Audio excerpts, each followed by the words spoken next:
June 22nd, 1941. Nazi Germany launches Operation Barbarossa. 3 million soldiers pour across the Soviet border. July 3rd. Kiev is bombed. 73 students die in one university building. July 4th. A 24-year-old history student named Lyudmila Pavlichenko walks into a military recruitment office. The officer behind the desk looks up annoyed. Medical unit is down the hall. Lyudmila does not move. I am here to enlist as infantry. The officer laughs, actually laughs. Go home, girl. War is not for women. Lyudmila steps closer. Her voice is calm, but her hands are shaking. My best friend burned to death yesterday. I could hear her screaming from outside the library. I am not going home. The officer stops laughing. You cannot handle combat. You have never seen blood. Test me. What? Give me a rifle. Test me. If I fail, I leave. If I pass you, enlist me. The officer shrugs, hands her a Mosin Nagant, points at a fence post 100 meters away. Lyudmila raises the rifle, breathes, fires 5 rounds. All 5 hit center mass. The officer stares at the fence post, then at her. Where did you learn to shoot like that? I have been shooting since I was 14, top marksman in regional competitions. Silence. The officer stamps her papers. 25th Rifle Division, Sniper Unit. You ship out tomorrow. Lyudmila takes the papers. Her hands have stopped shaking. 11 months later, she would have 309 confirmed kills. 36 of them enemy snipers. The deadliest female sniper in human history. And her secret weapon was something Soviet command called suicidal. She used herself as bait. August 8, 1941. 5:47 in the morning. Belyayevka, Ukraine. Lyudmila crouches behind rubble. 4 months in the Red Army. 0 kills. She is watching a German sniper through her scope. The German is aiming at someone 40 meters to her left. Sergeant Dmitry Kravchenko, 32 years old, married, 2 children. Yesterday, he shared his bread with her when she had not eaten in 18 hours. Now he is about to die, and he does not know it. Lyudmila's instructor's voice echoes in her head. Do not think about killing. Think about solving a problem. Distance, wind, target movement. It is mathematics, not murder. 280 meters. Light crosswind from the west. Target stationary. Her finger touches the trigger. This is the moment. Either she can kill, or she cannot. Either she is a soldier, or she is a student pretending to be one. She squeezes. The rifle kicks. Through her scope, she sees the German's helmet jerk backward. Gone. Kravchenko looks around confused. Does not know what happened. Does not know he was 2 seconds from death. Lyudmila chambers another round. Scans for threats. Her hands are steady. Her breathing is controlled. She feels nothing. No guilt. No satisfaction. Just one question. Where is the next one? The first sniper Lyudmila loses is Lieutenant Anna Morozova, August 19th. Morozova has been a sniper for 8 months. 47 confirmed kills. She follows doctrine perfectly. Find concealment. Take the shot. Move to secondary position. Never stay more than 30 minutes. Never fire more than 3 shots from same location. Morozova does everything right. Positions herself in bombed apartment building. 3rd floor. Takes out a German machine gun crew at 320 meters. Moves to 2nd floor. Waits 20 minutes. Kills a German officer at 280 meters. Starts moving to ground floor. A German sniper shoots her through the stairwell window. Lyudmila is 1 floor below. She hears the shot. Hears Morozova fall. Hears the Germans laughing. They know they killed a Soviet sniper.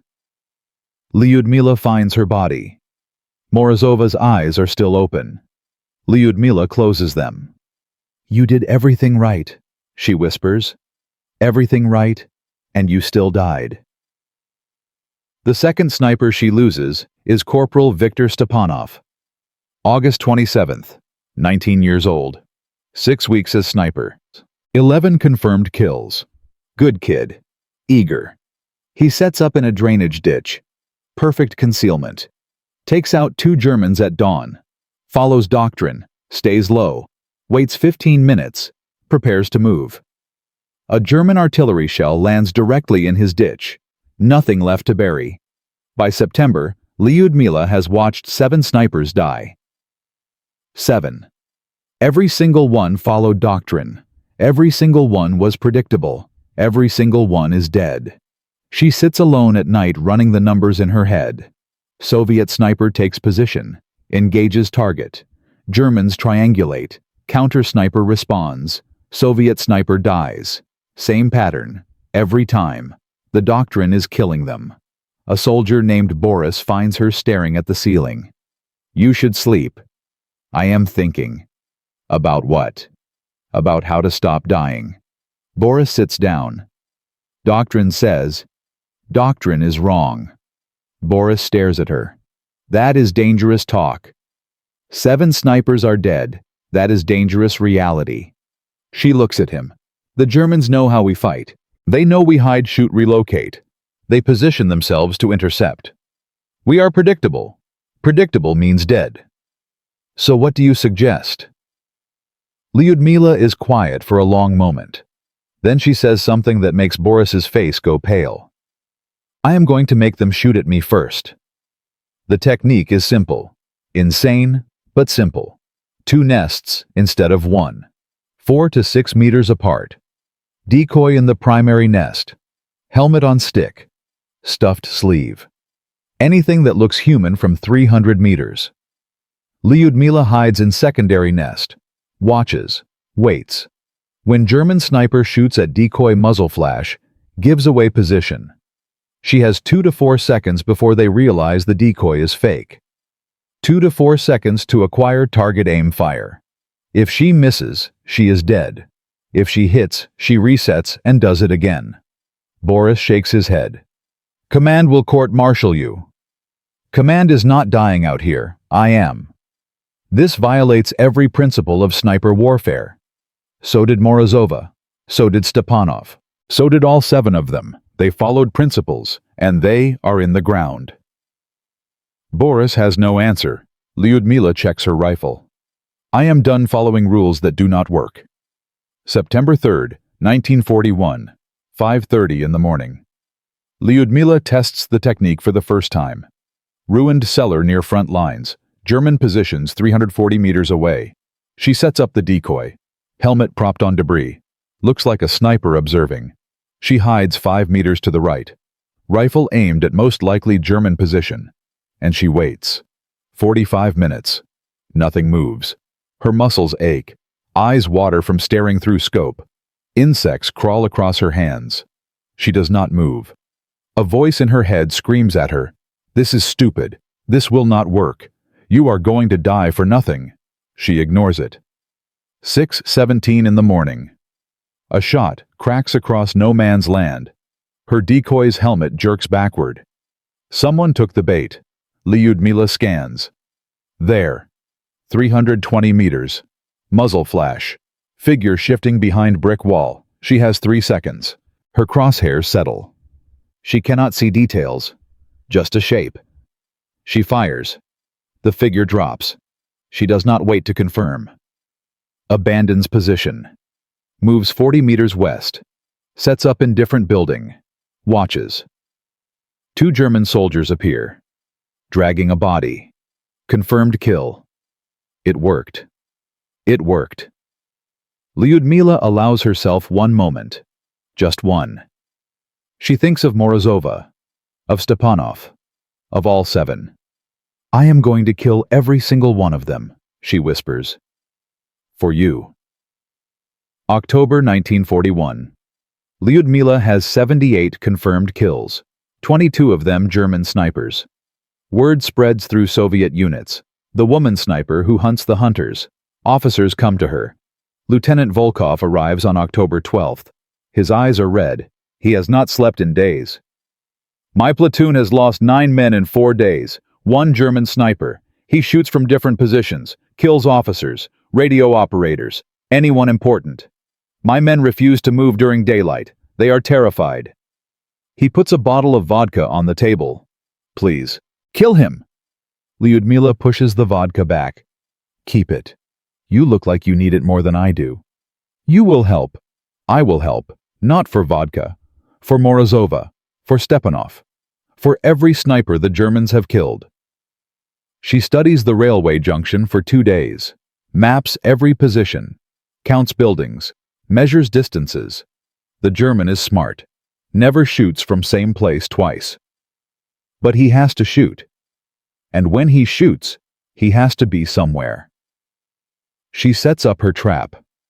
Decoy that looks like Soviet officer. Visible from 8 possible German positions.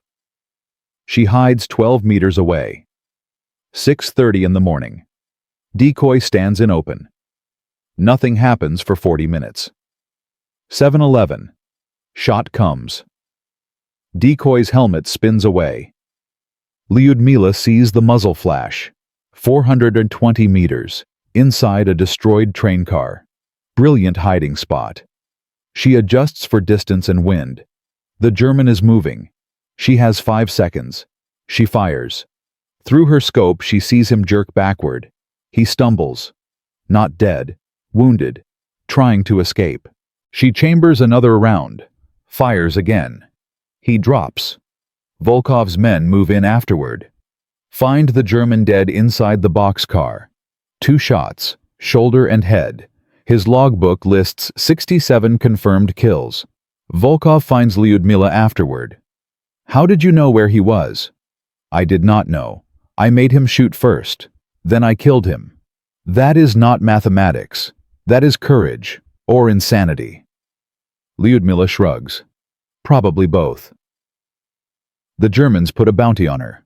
100 Reichsmarks, then 500, then 1,000. German propaganda broadcasts call her the devil woman.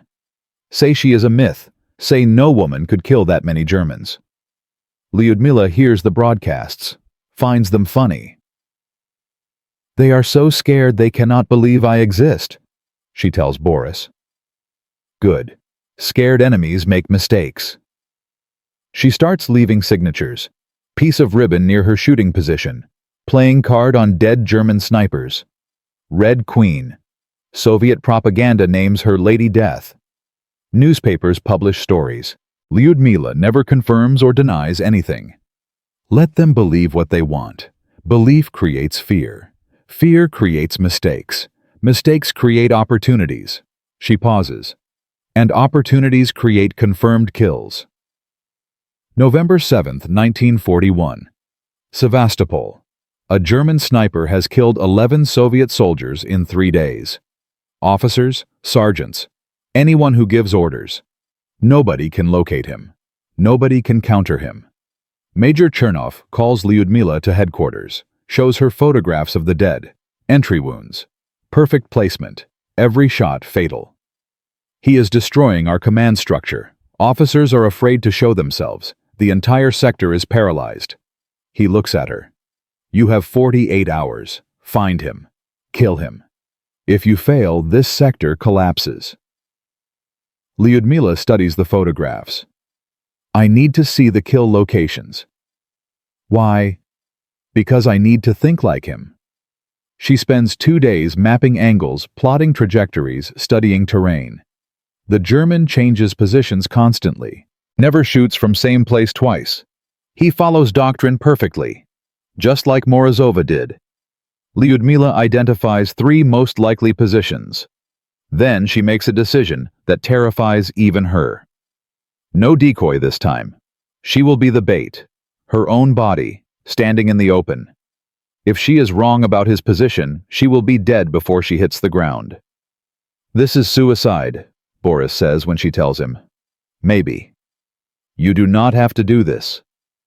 11 soldiers are dead. More will die if I do not. She checks her rifle. I am not going to watch more friends die because I was too scared to try. November 8th. 5:42 in the morning. Lyudmila wears an officer's coat, too big for her.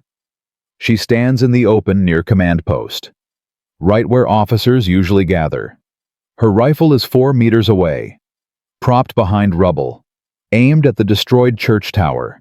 If she is right about his position, she has 2 seconds to dive, grab the rifle, aim, fire.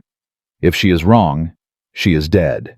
She stands there for 17 minutes, every nerve screaming, every instinct telling her to take cover. Wind blows cold, heart pounds, sweat runs down her back. She counts seconds. 120 seconds in the open, 120 seconds as a target. Nothing happens. Maybe he is not there. Maybe he moved.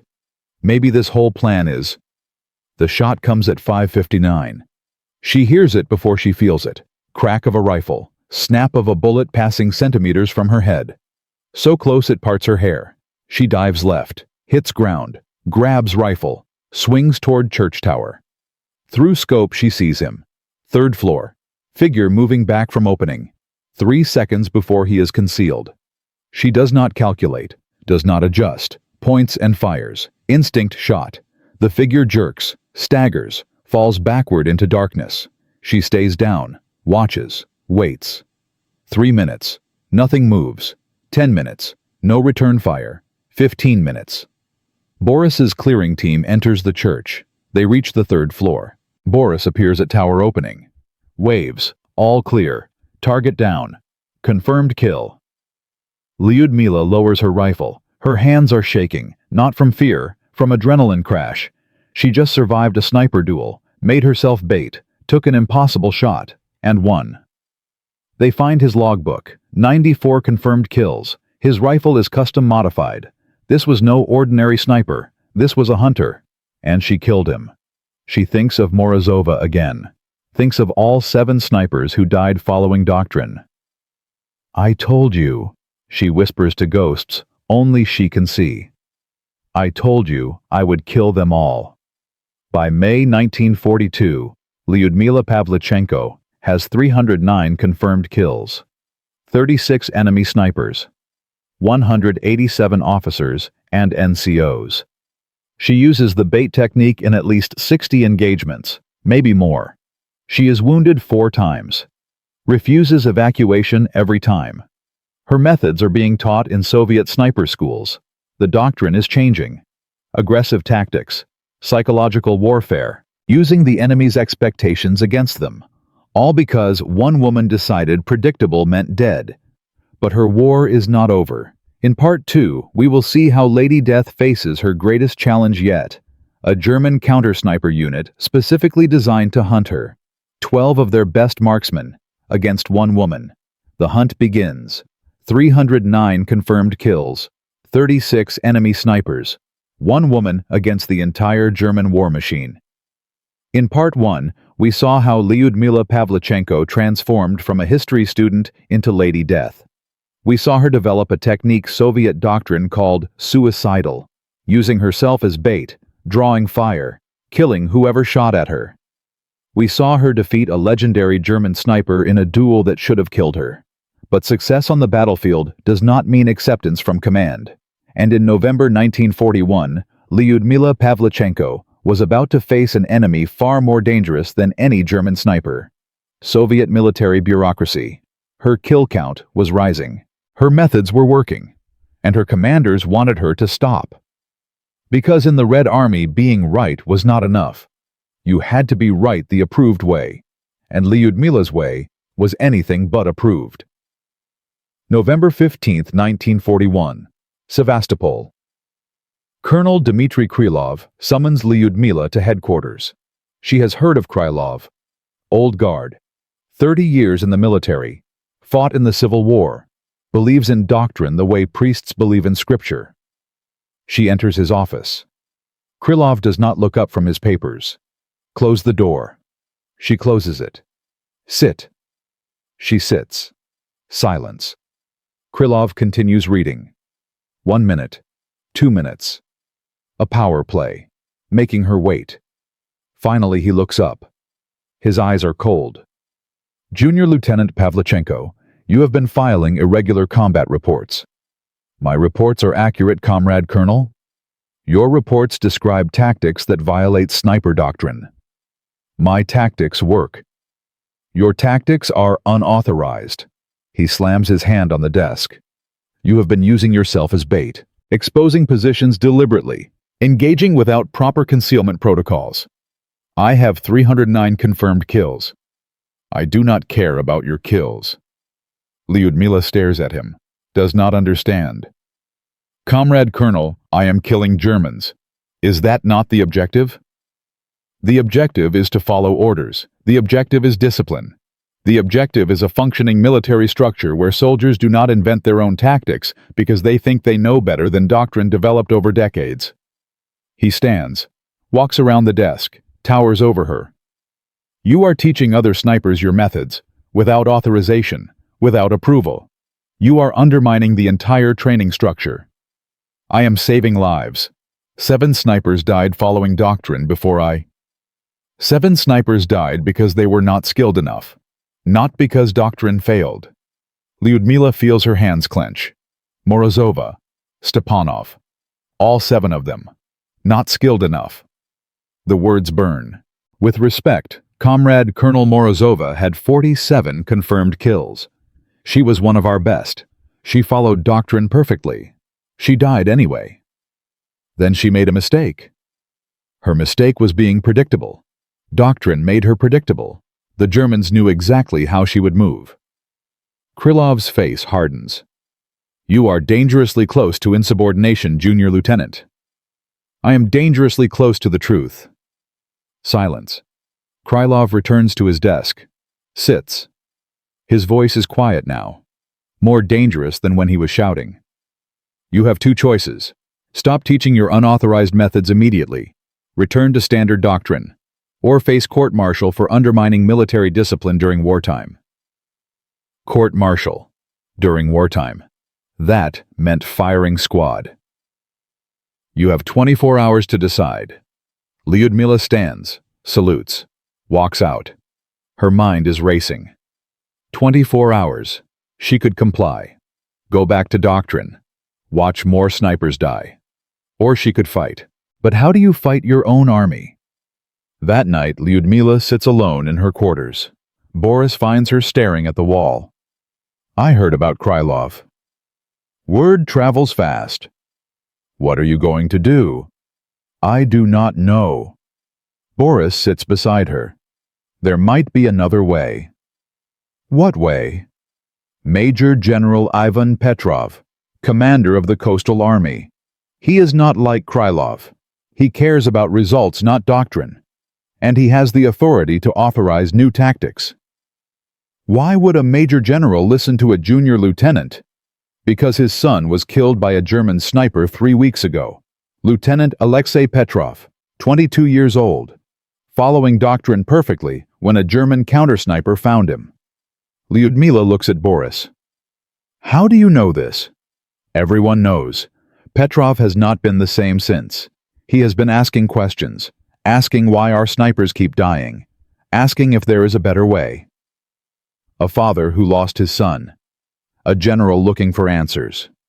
Maybe. Just maybe. Can you get me a meeting? Boris hesitates. It is risky. If Krylov finds out you went over his head... Krylov already wants me court-martialed. I have nothing to lose. Boris nods. I will try. November 17th, 6:00 in the morning. Major General Petrov's headquarters. Lyudmila has not slept. She has spent the entire night preparing, organizing her evidence, memorizing her arguments. Petrov is a large man. Gray hair, deep lines on his face, eyes that have seen too much death. He gestures for her to sit. You are the sniper they call Lady Death. Yes, Comrade General. 309 kills. Impressive. Thank you, Comrade General. Colonel Krylov tells me you are a discipline problem. Says you refuse to follow doctrine. Says you are teaching unauthorized tactics. Krylov is correct. Petrov raises an eyebrow. You admit it. I admit I have developed new tactics. I admit they violate doctrine. I also admit they work better than anything we have tried before. She leans forward. Comrade General, I have lost 7 friends to German counter-snipers. 7. All of them followed doctrine. All of them died because our doctrine is predictable. The Germans know exactly how we fight. They anticipate our movements. They kill us before we can adapt. And your solution? Aggressive psychological tactics, using decoys, dual nest positions, drawing fire deliberately to locate and eliminate counter-snipers. Krylov says these tactics are suicidal. Krylov has not been on the front lines in 15 years. I have been there every day for 4 months. I have tested these tactics in 60 engagements. I have killed 36 enemy snipers. I have not lost a single student who uses my methods. Petrov is quiet, studying her. You know my son was killed. Yes, Comrade General, I am sorry. He was following doctrine, textbook positioning, perfect concealment. A German found him anyway. His voice cracks slightly. I keep asking myself, was there something else he could have done? Some other way? Lyudmila sees her opening. There was, and I can prove it. How? Give me an official test, supervised, documented. Let me demonstrate my methods against standard doctrine. If I fail, court-martial me. If I succeed, authorize my tactics for all sniper units. Petrov considers. The request is unusual, potentially career-ending for both of them if it goes wrong. But he is a father who lost his son, and he needs to know if that death could have been prevented. You have 1 week. I will arrange a controlled demonstration. Observers from multiple units. Everything documented. If your methods work, I will authorize them personally. If they fail, I understand. Do you? Because failure does not just mean your career. It means I endorsed a junior lieutenant over a colonel. It means my judgment is questioned. It means everything. Lyudmila meets his eyes. I will not fail. I cannot fail. Because if I do, more snipers die. More sons. More friends. More Morozovas and Stepanovs. Petrov nods slowly. 1 week. Do not make me regret this. November 24th, 1941. Testing ground outside Sevastopol. 5:30 in the morning. Temperature below freezing. Lyudmila has not slept in 2 days. She has been preparing the demonstration area, setting up scenarios, planning every detail. The observers begin arriving at 600. Colonel Krylov, Major General Petrov, 6 other officers from different units, 2 political commissars, everyone who matters, everyone who can make or break her. Krylov approaches her before the demonstration. His voice is a hiss. Whatever happens today, your career is finished. Even if you succeed, I will make sure you never advance beyond junior lieutenant. Lyudmila does not react. Thank you for the motivation, Comrade Colonel. The demonstration begins at 6:30. First scenario. Standard doctrine versus her method. 2 sniper positions, 1 using textbook concealment, 1 using her dual nest technique with decoy. A team of scouts plays the role of German counter-snipers. Their job is to locate and eliminate the sniper positions. The textbook position is found in 7 minutes. The scouts triangulate the shot, identify the position call in simulated artillery. Sniper eliminated. Lyudmila's position takes 34 minutes to locate.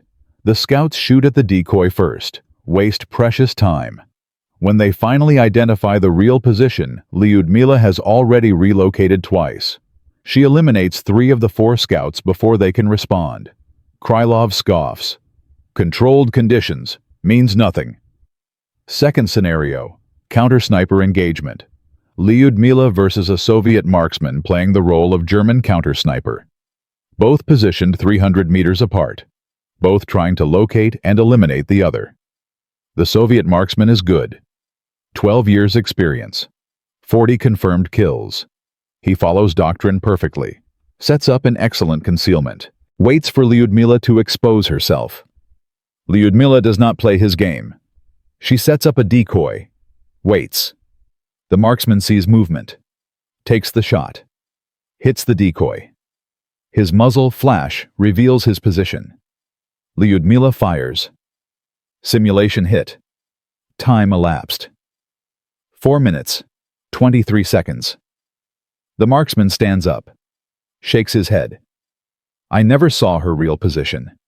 I shot at what I thought was her. She killed me before I realized my mistake.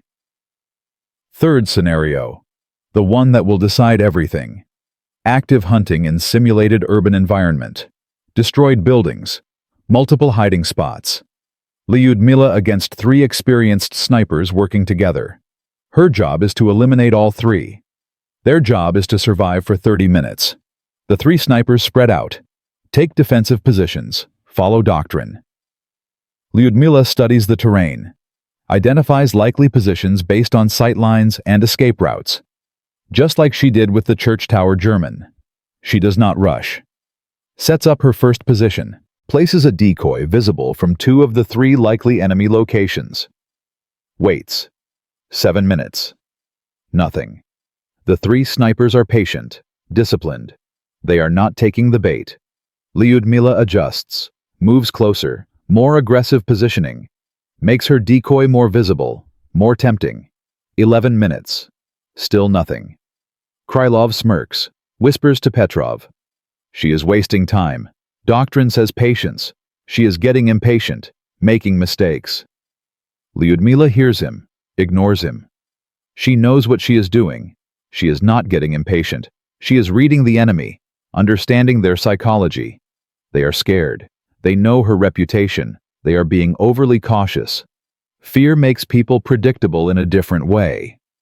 They will not shoot at uncertain targets, but they will shoot at certain ones. Lyudmila does something unexpected. She stands up, partially. Just her shoulder and head visible above the rubble. Exposed. For exactly 3 seconds. Then drops. One of the 3 snipers fires. Instinct. The muzzle flash gives away his position. Lyudmila already has her rifle aimed at that sector. She fires. Simulation hit. First sniper eliminated. Time elapsed. 14 minutes. The other 2 snipers panic. Their teammate is down. The woman they were hunting is hunting them. One of them breaks cover. Tries to relocate. Movement in an urban environment. Lyudmila catches it. Fires. Second sniper eliminated. Time elapsed. 17 minutes. 1 left. This one is smart. Does not move. Does not shoot. Perfect discipline. But perfect discipline means perfect predictability. He is in one of 3 remaining positions with good sight lines. Lyudmila does not search for him. She denies him targets. Moves through dead zones. Areas with no sight lines. Circles around. Gets behind where doctrine says he should be positioned. She finds him. Exactly where doctrine predicted. She fires. Third sniper eliminated. Total time. 22 minutes. Against 3 experienced snipers working together. Using her methods. 22 minutes. 0 losses. The observers are silent. Krylov's face is pale. Petrov steps forward.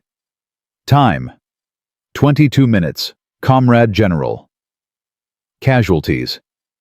0 friendly. 3 enemy. Petrov turns to the assembled officers.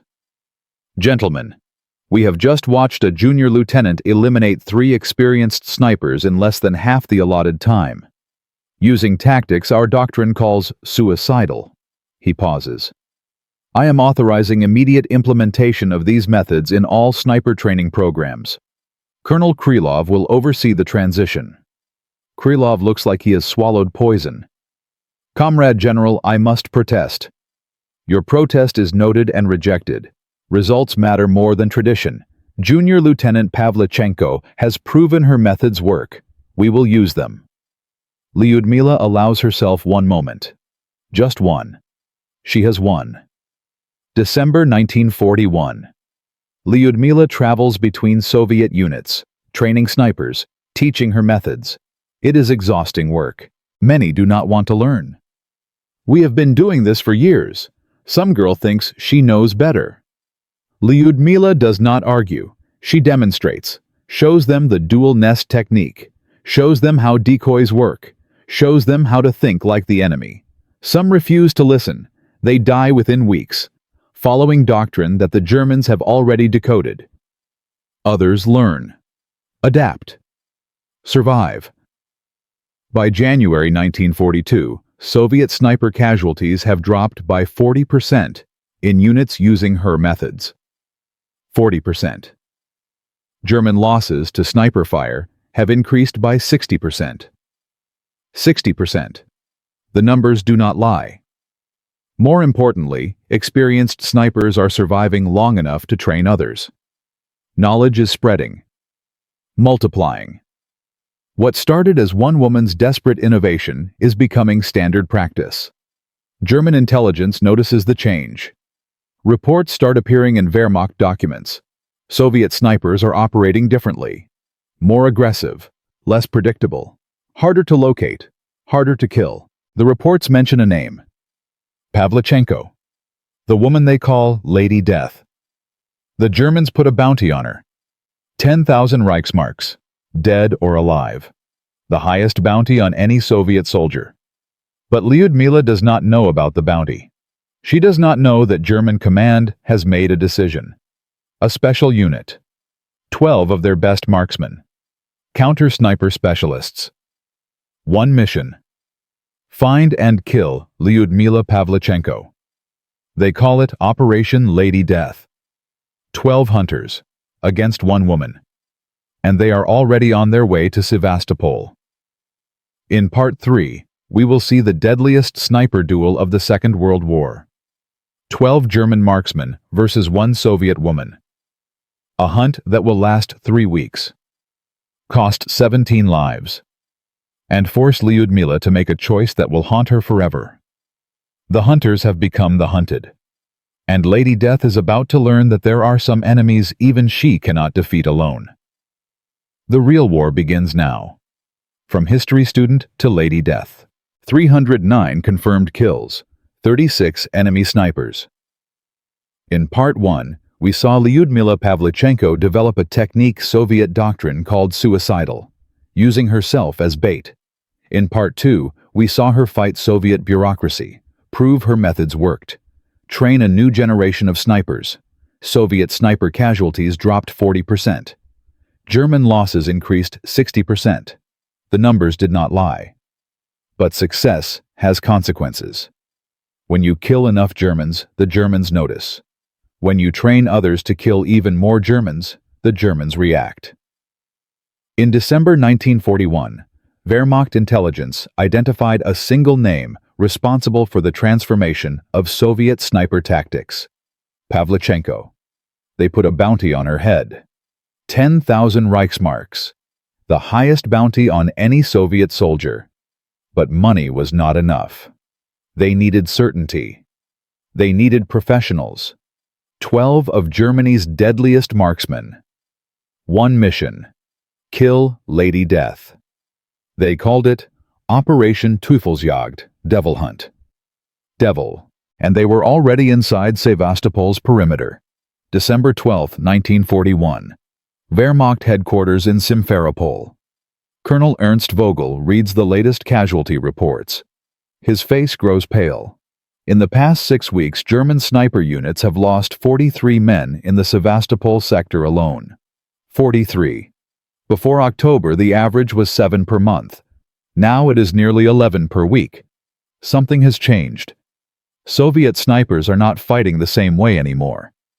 They are aggressive, unpredictable. They set traps. They hunt German hunters. Vogel calls an emergency meeting. Intelligence officers spread photographs across the table. Captured Soviet documents. Interrogation transcripts. Training manuals recovered from dead Soviet snipers. All of them mention the same techniques: dual nest positioning, decoy systems, aggressive psychological tactics. All of them trace back to one source: Pavlichenko. Vogel says the name like a curse. A woman, a 24-year-old history student, is responsible for 43 dead German snipers. Major Werner Hoffmann speaks up. He commands the Wehrmacht's elite counter-sniper school. She has changed how they fight. Our men are trained to counter Soviet doctrine. But Soviet doctrine no longer exists. She replaced it. Then we replace her. Permanently. Vogel authorizes Operation Teufelsjagd. 12 men. Handpicked from the best sniper units in the Wehrmacht. Average kill count 67 confirmed. Average experience 4 years. They are not ordinary soldiers.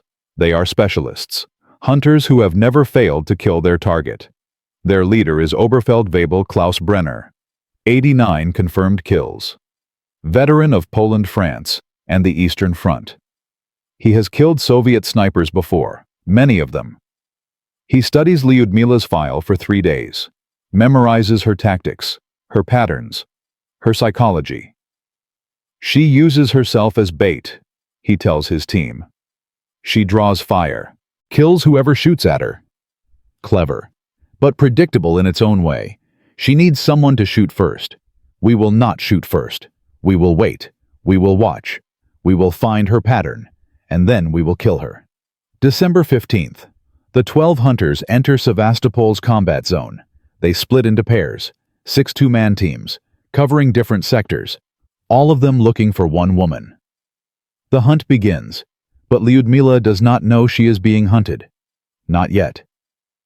December 18th. Lyudmila loses her first student in 6 weeks, Sergeant Yuri Volkov, 20 years old. Trained personally by Lyudmila. 31 confirmed kills. He was good. Really good. He followed her methods perfectly. Set up a dual nest. Used a decoy. Waited for the enemy to shoot first. The enemy never shot. Volkov got impatient. Moved to reposition. A German sniper killed him mid-movement. Single shot. Through the throat. Lyudmila examines the kill site. Something is wrong. The shot came from an unexpected angle. Low position. Ground level. Germans prefer elevated positions. This one did not. This one anticipated where Volkov would move. This one knew the tactics. They are learning, Boris says. No, they already learned. Someone taught them. 2 days later. Private Katya Sidorova, 19 years old, one of Lyudmila's best students.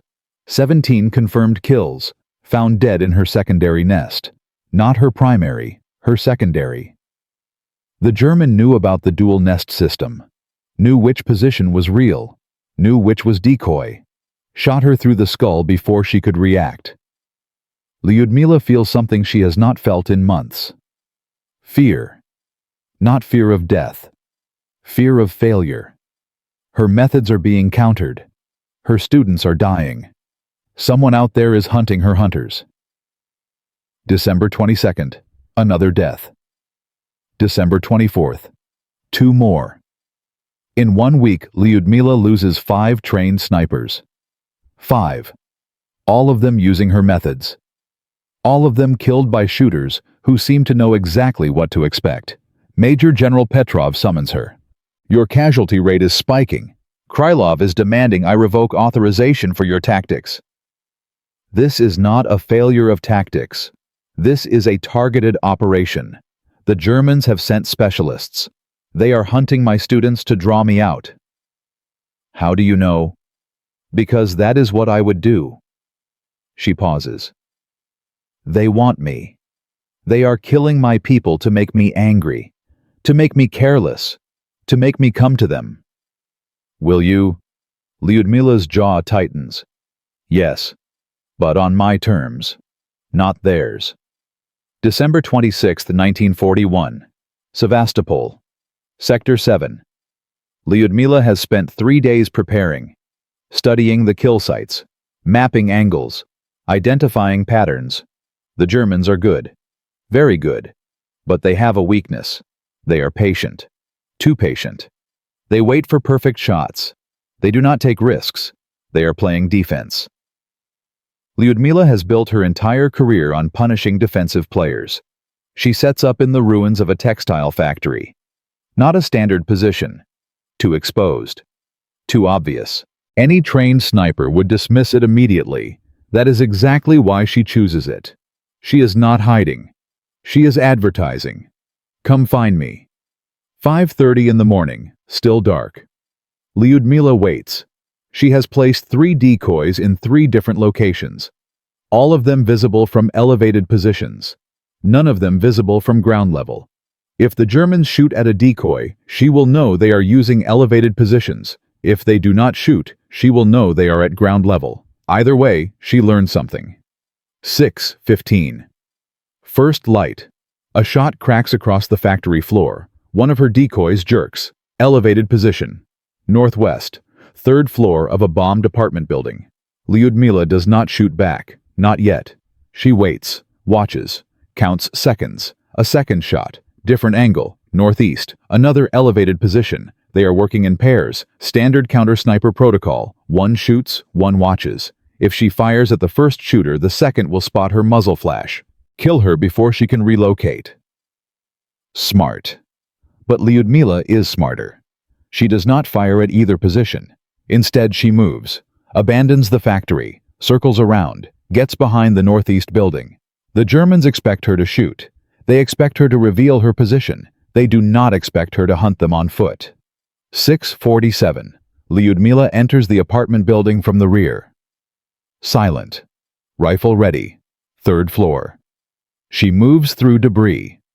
Every step calculated. Every breath controlled. She finds the first German in a corner room. Back to the door. Scope trained on the factory. Waiting for her to appear. She does not use her rifle. Too loud. She uses her knife. The German never sees her. Never hears her.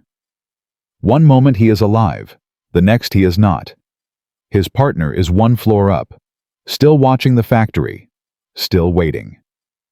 Lyudmila takes position behind a collapsed wall, 2 meters from the stairwell. She picks up a piece of rubble, throws it down the stairs. The sound echoes, footsteps above. The second German is coming down, checking on his partner. He appears in the stairwell, rifle raised, eyes scanning. Lyudmila fires. Center mass. The German falls, 2 down, 10 to go. Word spreads through the German hunter teams. Brenner receives the report at 7:30. 2 of his best men, dead. 1 with a knife, 1 with a rifle. The woman is not just defending. She is attacking. She is hunting them. Change of tactics, Brenner orders. No more pairs, groups of 3, overlapping fields of fire. She cannot kill all 3 before one of us kills her. December 28th. Lyudmila finds a 3-man team near the harbor. She does not engage. Too risky. Instead, she watches, studies their patterns, notes their communication methods, hand signals, radio checks every 15 minutes. Predictable. She reports back to command, requests support. 5 Soviet snipers. Her best remaining students. They will work together. Hunt as a pack. December 29th. 4:00 in the morning. Lyudmila briefs her team. They are working in 3s. We work in 6s. 3 engage, 3 flank. Nobody shoots until we have all positions marked. Nobody moves until I give the signal. They spread out before dawn. Lyudmila takes center position. Elevated, exposed, bait. Again. 6:00. First contact. A German spotter sees movement near Lyudmila's position. Radios his team. 3 Germans converge, take positions, form a triangle around her suspected location.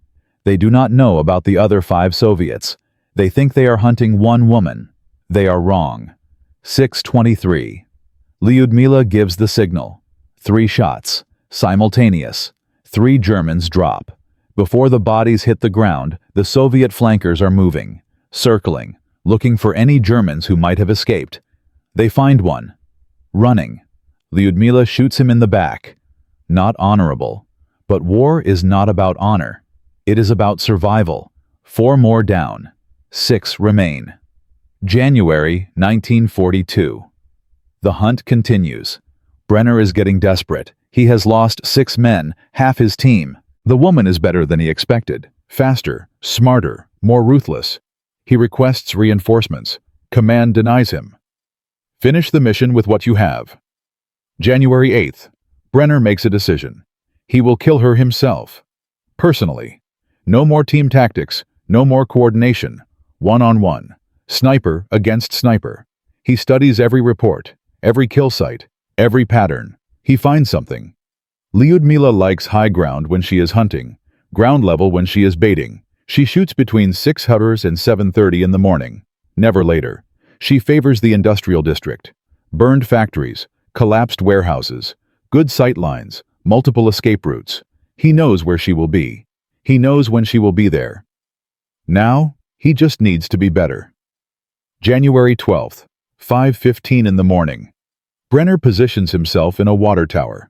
Perfect view of the industrial district. 360-degree sight lines. Only one entrance.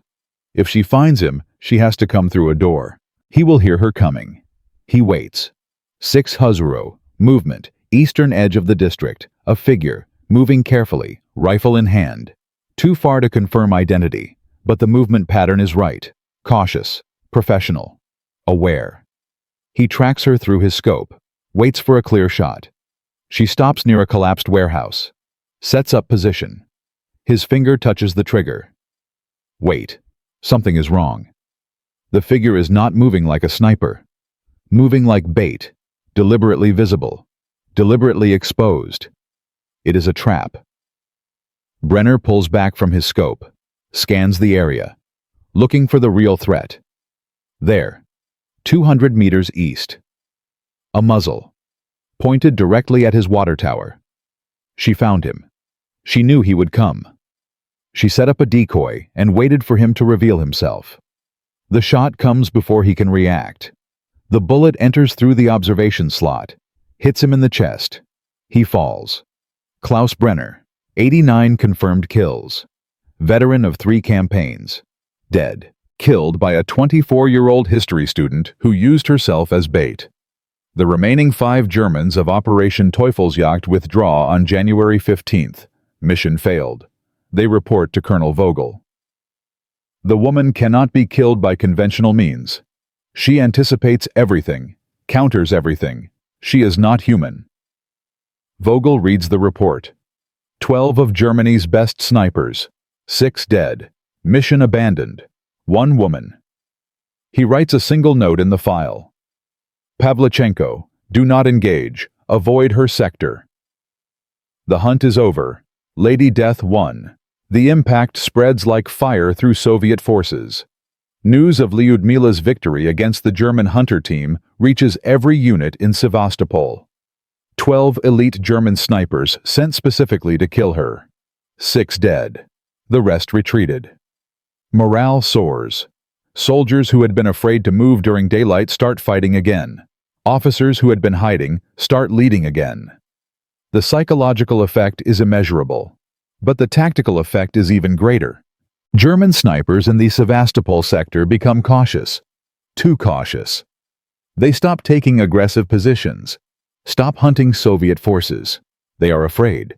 Afraid that the next Soviet sniper might be one of Lyudmila's students. Afraid that any engagement might be a trap. Fear spreads. German sniper effectiveness drops 63% in January alone. 63%. Soviet command takes notice. Major General Petrov promotes Lyudmila to senior lieutenant. Awards her the Order of Lenin. The official commendation reads, "For exceptional valor in eliminating enemy sniper specialists and developing revolutionary combat tactics that have saved countless Soviet lives." By February 1942, Lyudmila's methods are standard doctrine across the entire Soviet sniper corps. No longer experimental, no longer controversial, official, mandatory. Every new sniper learns her techniques. Dual nest positioning, decoy systems, aggressive psychological warfare. The defensive doctrine that killed Morozova and Stepanov and dozens of others is gone. Replaced by something better. Something that works. Something one woman invented because she refused to watch her friends die following rules that did not work. Her confirmed kill count reaches 309. 36 enemy snipers. 187 officers and NCOs. The deadliest female sniper in history. A legend. But legends have prices. In June 1942, a mortar round lands near Lyudmila's position. Shrapnel tears through her face, damages her eye, fractures her jaw. She survives. But Soviet command makes a decision. She is too valuable to risk, too famous to lose. They pull her from the front, assign her to training duty, then to propaganda tours. Moscow, Britain, the United States. She will meet Winston Churchill. She will meet Eleanor Roosevelt. She will become the face of Soviet resistance. But she will never fire another shot in combat. Her war is over. In Part 4, we will see what happened to Lady Death after the battles ended. We will see her struggle with fame she never wanted. We will see her fight a different kind of war. A war against memory, against trauma, against a world that could not understand what she had done. 309 confirmed kills, and a lifetime of ghosts. The final chapter of Lyudmila Pavlichenko's story is the one nobody tells. Until now. A history student who picked up a rifle because her best friend burned to death in a library. 309 confirmed kills. 36 enemy snipers. A technique Soviet doctrine called suicidal that saved thousands of lives. In Part 1, we saw Lyudmila Pavlichenko transform grief into purpose. In Part 2, we saw her fight Soviet bureaucracy and win. In Part 3, we saw her defeat 12 elite German hunters sent specifically to kill her. She changed how snipers fight. She changed how wars are won. She became Lady Death. But what happens to Lady Death when there is no one left to kill? What happens when the war ends and the rifles go silent? What happens when a woman who spent 11 months hunting humans has to become human again? This is the chapter nobody tells. Because victory has a price. And Lyudmila Pavlichenko paid it for the rest of her life. June 1942. A mortar round changes everything. Shrapnel tears through Lyudmila's face, damages her eye, fractures her jaw. She survives. But Soviet command makes a decision that breaks her heart. She is too valuable, too famous, too important for propaganda. They pull her from the front. She argues, begs, demands to return. I can still shoot. My eye is damaged, not destroyed. I can still fight. Major General Petrov shakes his head. You have done enough. More than enough. Now we need you alive. We need you visible. We need you to show the world what Soviet women can do. I am not a symbol. I am a soldier. You are both. And right now we need the symbol more. She has no choice. Orders are orders. They send her to Moscow first. Speeches, interviews, photographs. The hero of the Soviet Union medal pinned to her chest by officials who have never fired a rifle. Then Britain. Winston Churchill invites her to dinner. He asks what it feels like to kill 309 people. She tells him it feels like mathematics. He does not believe her. She does not care what he believes. Then America. October 1942. This is where everything changes. Eleanor Roosevelt meets her at the White House.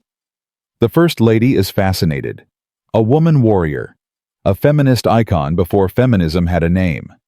Roosevelt arranges speaking tours. New York, Chicago, Washington, San Francisco. Thousands come to see her. The newspapers call her the most dangerous woman in the world. Photographers follow her everywhere. Reporters ask the same questions over and over. What does it feel like to kill a man? Do you feel guilty? How can a woman do what you did? Lyudmila answers the same way every time. I killed fascists.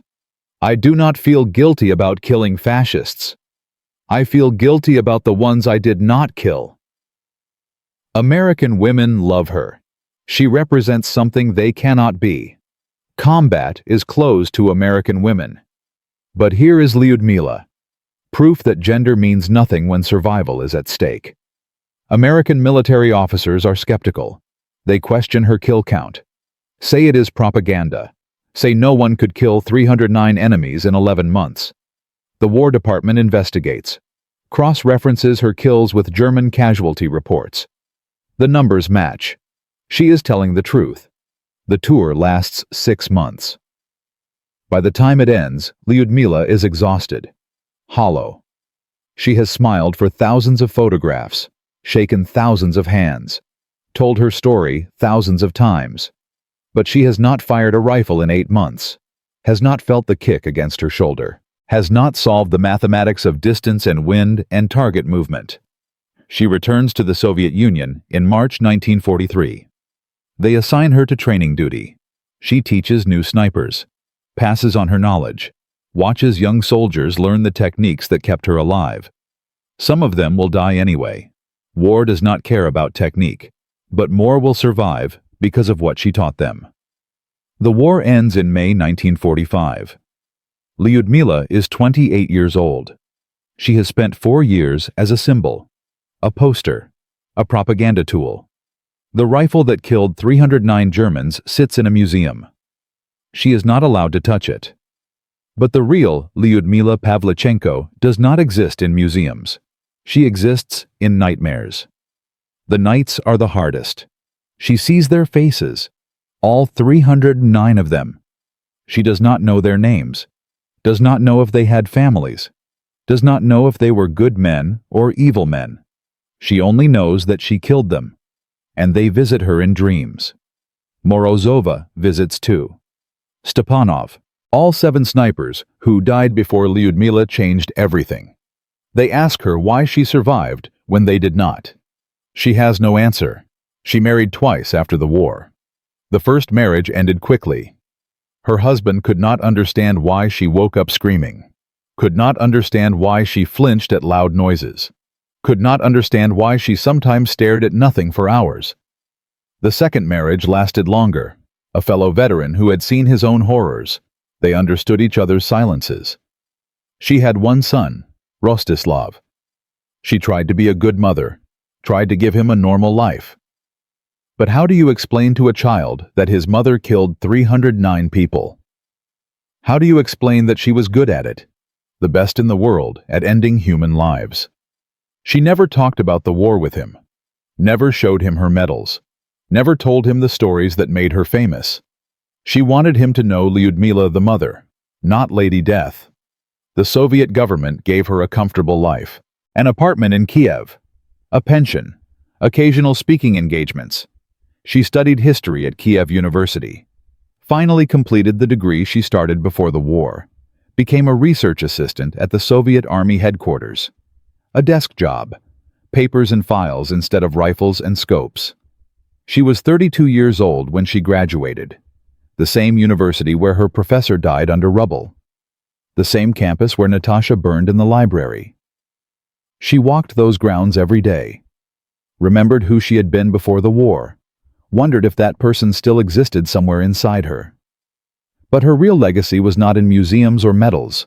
Her real legacy was in the snipers she trained, and the snipers they trained, and the doctrine that spread across the world. By 1944, every Soviet sniper school taught Lyudmila's methods. Dual nest positioning, decoy systems, aggressive psychological tactics. The defensive doctrine that killed Morozova was officially abandoned, replaced by techniques one woman invented because she refused to die following rules that did not work. The results were extraordinary.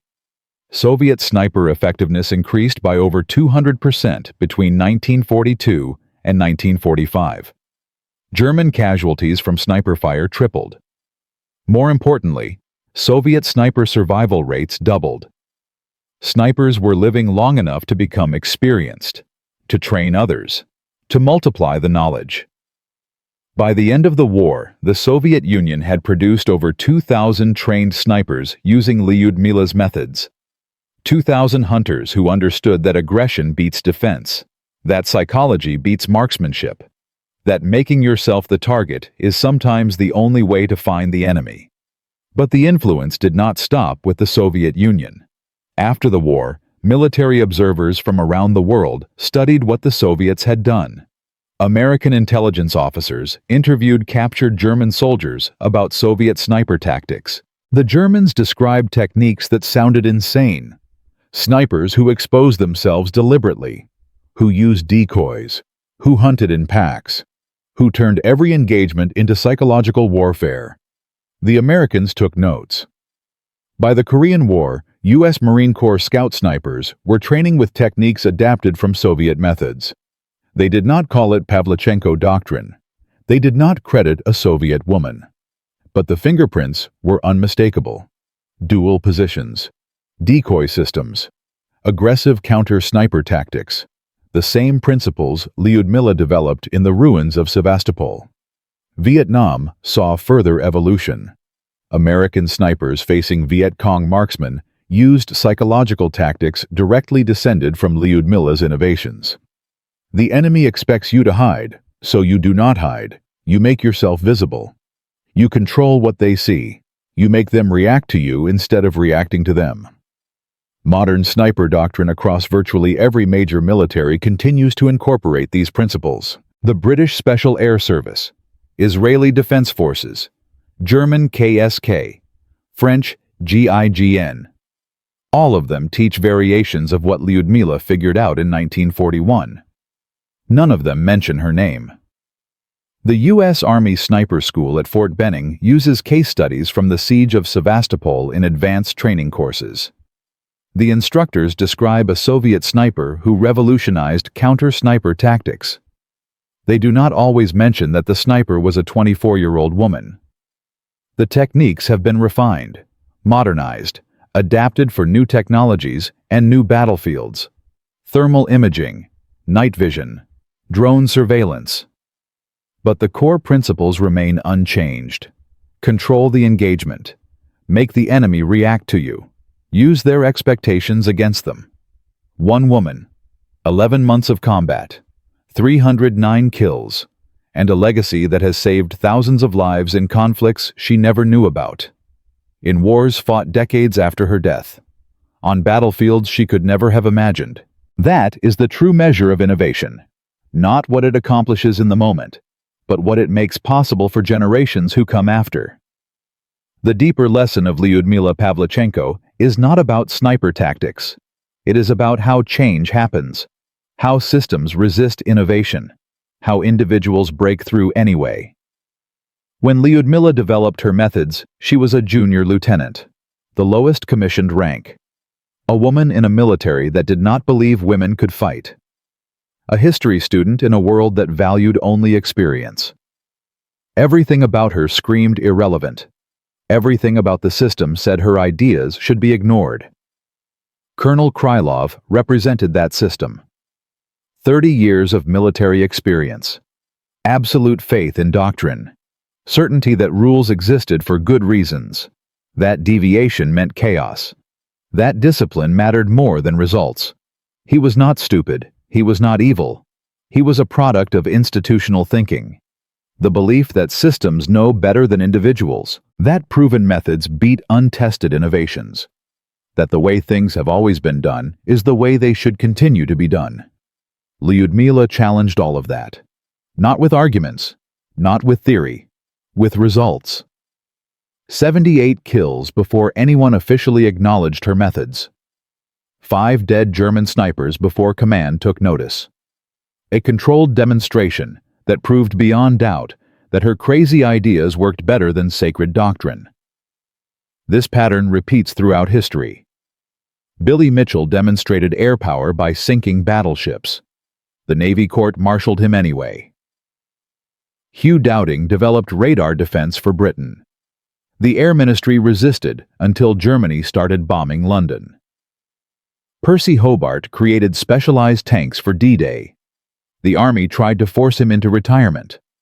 Over and over, innovation comes from individuals who refuse to accept that the system knows best, who test their ideas despite ridicule, who prove their worth through results that cannot be denied. The institutions eventually adapt, eventually adopt the innovations they once rejected, eventually claim credit for changes they fought against. But the individual who started it all is often forgotten, dismissed, marginalized. This is the price of being ahead of your time.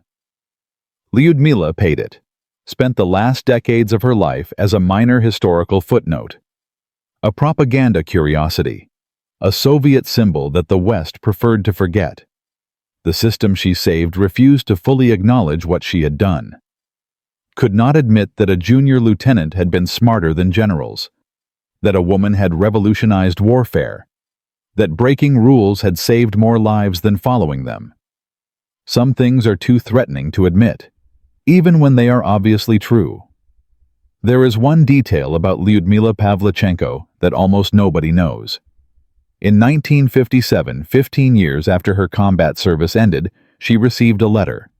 It came from Germany, from a woman named Helga Brenner, wife of Oberfeldwebel Klaus Brenner, the German sniper Lyudmila killed in January 1942, the leader of Operation Teufelsjagd.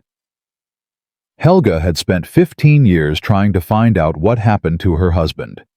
German military records listed him as missing in action at Sevastopol.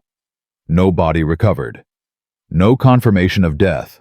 Just disappeared. Through decades of research, Helga eventually pieced together the truth. Soviet records, survivor accounts, the story of a German hunter team sent to kill Lady Death, and Lady Death killing them instead. Helga's letter was not angry, not accusatory. She wrote that she understood her husband was a soldier, that he died doing his duty, that war makes enemies of people who might otherwise have been friends. She asked only one thing: to know if Klaus had died quickly, if he had suffered. Lyudmila could have ignored the letter, could have thrown it away. Instead, she wrote back. She told Helga that Klaus Brenner was a skilled soldier and a worthy opponent, that he had nearly killed her, that he died from a single shot to the chest, that it was over in seconds, that he did not suffer. She did not tell Helga about the nights she still dreamed of that shot, did not tell her about the guilt that never fully went away. Some truths serve no purpose. The two women exchanged letters for 3 years, a Soviet sniper and a German widow, connected by a single bullet fired in a water tower in 1942. They never met in person, but they understood each other in ways their countries never could. Lyudmila kept Helga's letters until she died.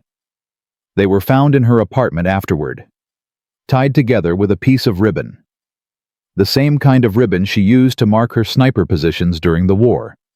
A small connection to the only person in the world who knew what it cost to be Lady Death.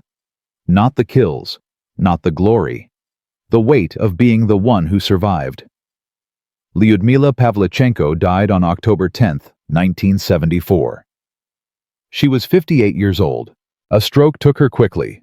She did not suffer.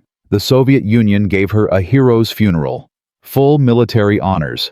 Her obituary listed her as Hero of the Soviet Union, deadliest female sniper in history, 309 confirmed kills. Western media barely covered her death. Cold War politics made Soviet heroes invisible in the West. For decades, her story existed only in fragments. Russian history books mentioned her kill count. Feminist scholars cited her as proof of female capability. Military historians studied her tactics without knowing who invented them. She was forgotten by the world she helped save. But history has a way of remembering what matters. In 2015, a Russian film called Battle for Sevastopol brought her story to a new generation. In 2020, the video game Call of Duty featured a character based on her. Today, her name appears in military academies from West Point to Sandhurst. The history student who became Lady Death, the woman who broke every rule and saved thousands of lives. From a university library in Kiev to the deadliest sniper duel in history, from a recruiting officer who told her to become a nurse to a legacy that shaped how wars are fought today. Lyudmila Pavlichenko proved that courage is not about following orders. It is about knowing when the orders are wrong and having the strength to do something about it. 309 confirmed kills, 36 enemy snipers, one technique that seemed suicidal, Thousands of lives saved by snipers who learned her methods. A doctrine that still protects soldiers 80 years later. That is the power of one person refusing to accept that impossible means impossible. If you know another story like this, share it in the comments. History is full of forgotten heroes who changed everything. Subscribe to find more of them, because the past is never really past. It echoes in every battlefield, every innovation. Every moment, someone decides that the rules are wrong and the only way forward is to break them. Lyudmila Pavlichenko broke the rules. And because she did, countless soldiers came home to their families. That is her legacy. Not the kills, not the medals. The lives she saved by refusing to die the way she was supposed to. Remember her name. Remember what she did. Remember that sometimes the craziest idea is the only one that works. And remember that courage is not the absence of fear. It is a 24-year-old woman standing in the open waiting for a German sniper to shoot at her because that is the only way to find him. That is the only way to kill him. That is the only way to win. Lady Death. 309 reasons why the impossible is always possible.